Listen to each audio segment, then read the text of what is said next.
I'm amazed. I'm mad, I'm sad, I'm angry. No, I'm not. I'm astounded. I'm once again proud to be, of all things, a Gohan fan. I'm normally not into him, but Toyotaro has actually made him sick again.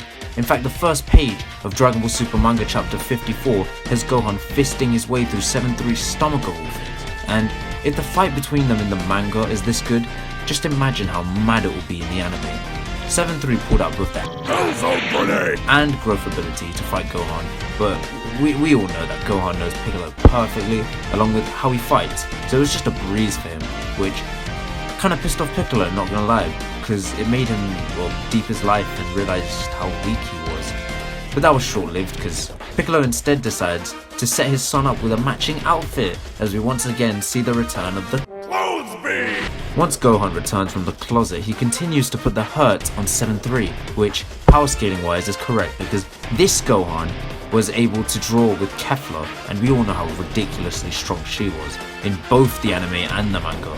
Anyways, Gohan manages to knock 7-3 down to the point where he decides to absorb Gohan's powers by grabbing his neck, but Gohan's taken a page out of the Goku handbook and swiftly dodges everything while charging up a Kamehameha, now it's Kamehameha, to release point blank, which got me so gassed. But then right at that moment, 30 minutes were up, which meant that 7-3 ran out of Piccolo's powers, reverting him back to normal size. This obviously ain't enough to save him, because Gohan can still fire his Kamehameha and detonate it on the ground, which is exactly what he does.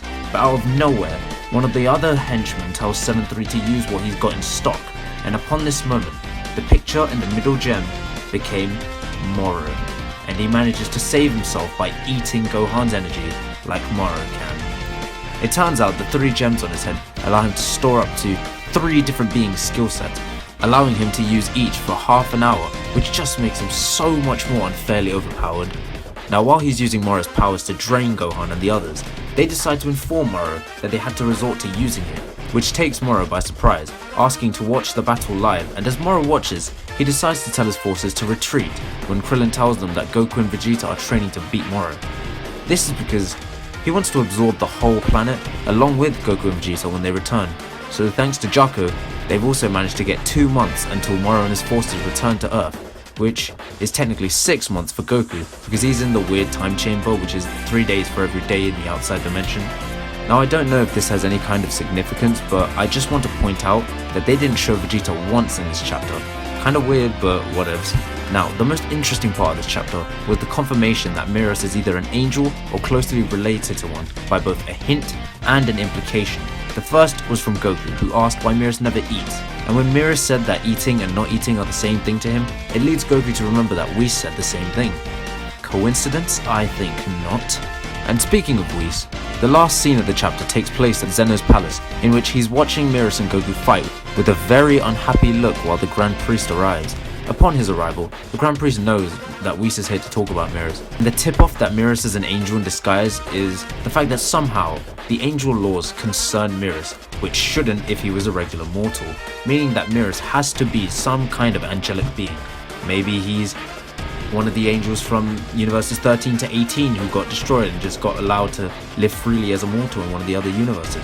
I don't know. But anyways, looks like we'll have to wait until December 20th to find out. So anyways, that's pretty much what I took from Dragon Ball Super's 54th chapter, and the one thing that has a chance to mess up Goku's training from this is any possibility of Miras getting into big trouble with the angel. But as usual, we'll just have to wait and see. So once again, I appreciate you man taking your time to watch this video.